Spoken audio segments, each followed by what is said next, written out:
हर हर महादेव। हे प्रभु शिवशंकर, जदि श्रावण मास सोमवार रे आपणक भक्तठारु कौनसी भूल हो जाए तेबे दयाकरी क्षमा कर दियो। आमे सब तो आपणकर ही संतान। जो माने ए वीडियोटी को लाइक करते तंकर दुख जंत्रणा दारिद्र्य को दूर कर दियो। आजिकाली एमिति बहुत लोक अछंती जो माने जानि सुनि निज जीवन को विनाश करूछंती। कारण किछि लोक दान देवा समय एमिति किछि वस्तु दान देउछंती जहाकु शास्त्र अनुसार केबे दान करिबा उचित नुहे। एही वस्तु गुड़िक दान करबा फଳରେ घर दारिद्र्यता बास करिथाय ओ मां लक्ष्मी रुष्ट होई घर छाड़ी चली जाती एवं बंधु माने एही सब वस्तु गुड़िक दान कले पतिଙ୍କ ଉପରେ विपद माड़ी आसीथाय। से दुर्घटना रे मृत्युवरण करती, स्त्री विधवा होई पारंती एवं परे एही नारी दोष भगवान को ही देइथाय। मो पति परमेश्वर को छड़ाई नेला। केही केही तो भगवान को गाली मध्य दियंती, तुमे हमको गरीब काहे कल। श्रीकृष्ण भगवान कहती जो लोक यही 5टी वस्तु अन्य को दियंती विशेषकर श्रावण मासरे सेमानकर विनाश निश्चिंत होइथाय। यही मनीष निजे भूल करे एवं परे कहे हे भगवान आपण मो सहित एमिति काहे कल। ता उपरे पुणी भगवान को दोष देबाकू लागिथाय एवं होई पारे आपण मध्ये ए भूल निज घरे करूछंती। एथिपाई घर को नेगेटिव शक्तिर आगमन होउछि। जेतेबेले आमे एपरि काम घर मध्य करिथाउ घरर दश दिशा दुईटी खराब होइताए।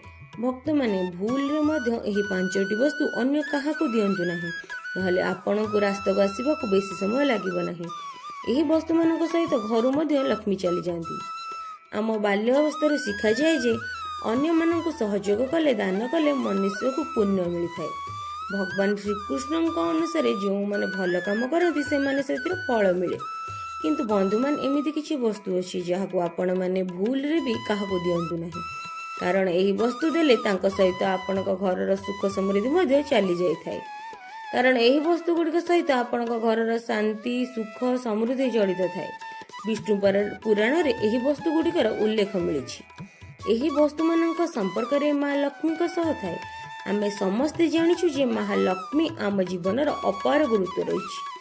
जो घर उपरे मां लक्ष्मी कृपा रही है सेठरे धन ऐश्वर्य सुख शांति नित्य वास करुଥାଏ। जदि कौनसी कारण मां लक्ष्मी रुष्ट हो जाती तेबे घर शोक संपत्ति ऐश्वर्य सब नष्ट हो जाए। जो मनीष यही 5टी वस्तु को ठीक भाव में जानिबे से केबे भी काहाकू देबे नहीं एवं तांको घरे सदा सुख शांति और मां लक्ष्मी वास रहिबो। प्रथम जिनिसटी हेउची स्त्रींकर गहना।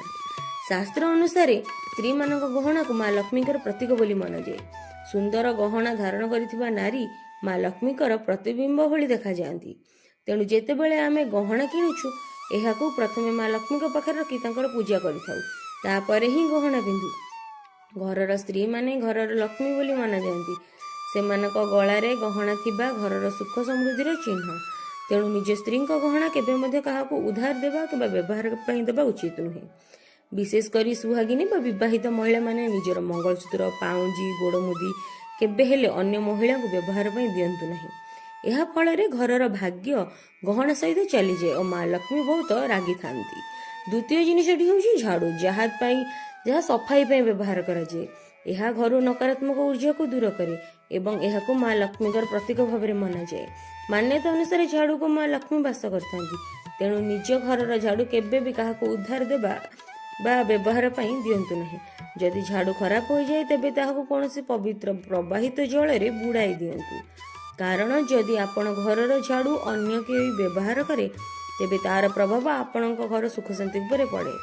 एहा सहित एक कथाटको मध्ये मन रखंतु, अन्य घरर झाड़ू निज घरे केबे भी व्यवहार करंतु नाही। कारण एहा फଳରେ सेमानक घरर नकारात्मक शक्ति आपणक घर को आसी पारे।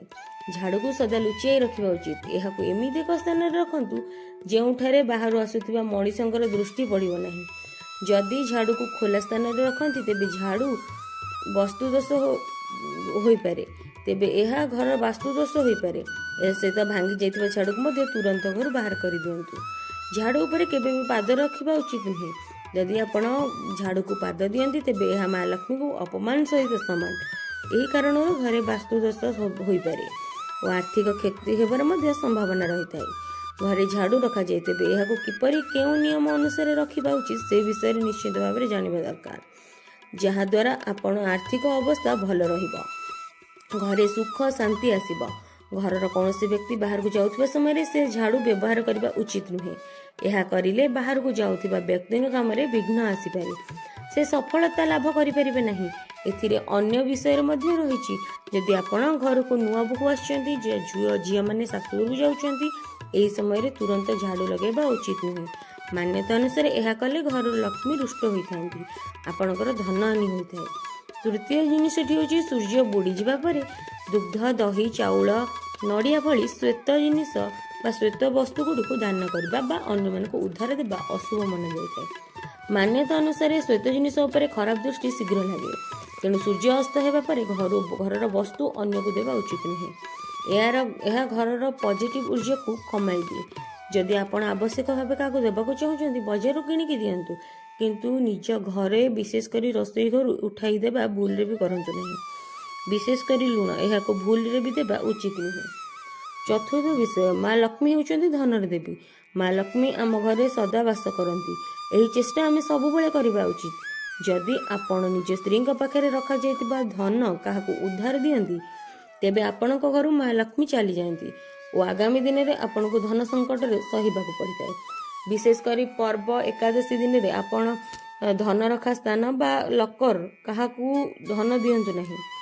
ପଞ୍ଚମ ବସ୍ତୁ, ଏହି ପଞ୍ଚମ ବସ୍ତୁ ହେଉଛି ଚକଳା, ବେଲଣା, ପେଡ଼ି, ଡବା। ଆପଣ ରୋଷେଇ ଘରର ଚକଳା, ବେଲଣା, ପେଡ଼ି, ଡବାକୁ କେବେ ହେଲେ ଅନ୍ୟମାନଙ୍କ ପାଇଁ ବ୍ୟବହାର ବା ଉଦ୍ଧାର ଦିଅନ୍ତୁ ନାହିଁ। ଏହି ବସ୍ତୁ ଗୁଡ଼ିକୁ ଦେଲେ ଆପଣଙ୍କର ଭାଗ୍ୟ ମଧ୍ୟ ସେମାନଙ୍କ ସହ ଚାଲିଯାଏ। ମା ଲକ୍ଷ୍ମୀ ଏହି ବସ୍ତୁ ଗୁଡ଼ିକୁ ବହୁତ ପସନ୍ଦ କରନ୍ତି, ତେଣୁ ଏପରି କାମ କେବେ ବି କରନ୍ତୁ ନାହିଁ। ନିଜ ଘରର ଚକଲା, ବେଲଣା, ଡବାକୁ କେବେ ହେଲେ କାହାକୁ ବ୍ୟବହାର ପାଇଁ ଦିଅନ୍ତୁ ନାହିଁ। ଏହାଦ୍ୱାରା ଘରେ ଦୁର୍ଭାଗ୍ୟ ବାସ କରିପାରେ। ଷଷ୍ଠ ଜିନିଷଟି ହେଉଛି ଛୁରୀ, କଇଁଚି, ତଲୱାର ଇତ୍ୟାଦି। ଏଗୁଡ଼ିକ କେବେ ବି ଦାନ ନ କରିବା ଉଚିତ ନୁହେଁ। ବହୁତ ଦିନ ବ୍ୟକ୍ତିମାନେ ଅନ୍ୟ ଜିନିଷ ସହିତ ଷ୍ଟିଲ୍ ବାସନ ମଧ୍ୟ ଦାନ କରିଥାନ୍ତି। ଜ୍ୟୋତିଷ ଶାସ୍ତ୍ର ଅନୁଯାୟୀ ଷ୍ଟିଲ୍ ବାସନ ମଧ୍ୟ ଦାନ କରିବା ଆମ ଘର ପାଇଁ ଅଶୁଭ ହୋଇପାରେ। ଧାର୍ମିକ ମାନ୍ୟତା ଅନୁସାରେ ଷ୍ଟିଲ୍ ବାସନ ଦାନ କଲେ ପରିବାରର ସୁଖ ଶାନ୍ତି ଭଙ୍ଗ ହୋଇ ଘରେ ଝଗଡ଼ା ହୁଏ। ଏହି କାରଣରୁ ଆର୍ଥିକ ସଙ୍କଟ ଜାରି ରହେ, ତେଣୁ ଷ୍ଟିଲ୍ ବାସନ ମଧ୍ୟ ଦାନ କରିବା ଉଚିତ ନୁହେଁ। ସୂର୍ଯ୍ୟାସ୍ତ ପରେ ପିଆଜ, ରସୁଣ ଦାନ କରିବା ମଧ୍ୟ ଅଶୁଭ ମନାଯାଏ। ଫାଟି ଯାଇଥିବା ପୁସ୍ତକ, ଗ୍ରନ୍ଥ, ମାନ୍ୟତା ଅନୁସାରେ କେବେ ବି ଫାଟି ଯାଇଥିବା ପୁସ୍ତକ ବା ଗ୍ରନ୍ଥ ଦାନ କରିବା ଉଚିତ ନୁହେଁ।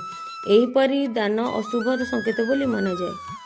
ବ୍ୟବହୃତ ହେଉଥିବା ତେଲ ବା ଖରାପ ହୋଇଥିବା ତେଲ କେବେ ବି କାହାକୁ ଦାନ କରିବା ଉଚିତ ନୁହେଁ।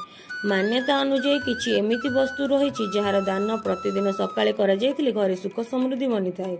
ପ୍ରତିଦିନ ସକାଳେ ପ୍ରଥମ ରୁଟି ଗାଈଙ୍କୁ ଖାଇବାକୁ ଦିଅନ୍ତୁ। ଏହା ସବୁଠାରୁ ବଡ଼ ଦାନ ଭାବରେ ମନାଯାଇଥାଏ। ସନାତନ ଧର୍ମରେ ଗାଈକୁ ମାର ମର୍ଯ୍ୟାଦା ଦିଆଯାଇଛି। ମାନ୍ୟତା ଅନୁସାରେ ଗାଈଙ୍କଠି 33 କୋଟି ଦେବୀ ଦେବତାଙ୍କର ବାସ ରହିଛି। ଗାଈର ସେବା କରିବା, ତାଙ୍କୁ ରୁଟି ଖୁଆଇବା ଦ୍ୱାରା ସମସ୍ତ ଦେବାଦେବୀ ଆଶୀର୍ବାଦ ମିଳେ। ଏହି କାରଣରୁ ପ୍ରାଚୀନ କାଳରୁ ଗାଈକୁ ରୁଟି ଖୁଆଇବାର ପ୍ରଥା ମଧ୍ୟ ଚାଲି ଆସୁଛି। ମାନ୍ୟତା ଅନୁସାରେ ଯେଉଁ ଘରେ ପ୍ରତିଦିନ ପ୍ରଥମ ରୁଟି ଗାଈଙ୍କୁ ଦିଆଯାଏ, ସେଇଠି ସବୁବେଳେ ସୁଖ ଓ ସମୃଦ୍ଧି ରହିଥାଏ। ଯଦି ଭିଡ଼ିଓଟି ଭଲ ଲାଗିଥାଏ, ଲାଇକ୍, କମେଣ୍ଟ ଆଉ ସବସ୍କ୍ରାଇବ୍ କରିବାକୁ ଭୁଲିବେନି।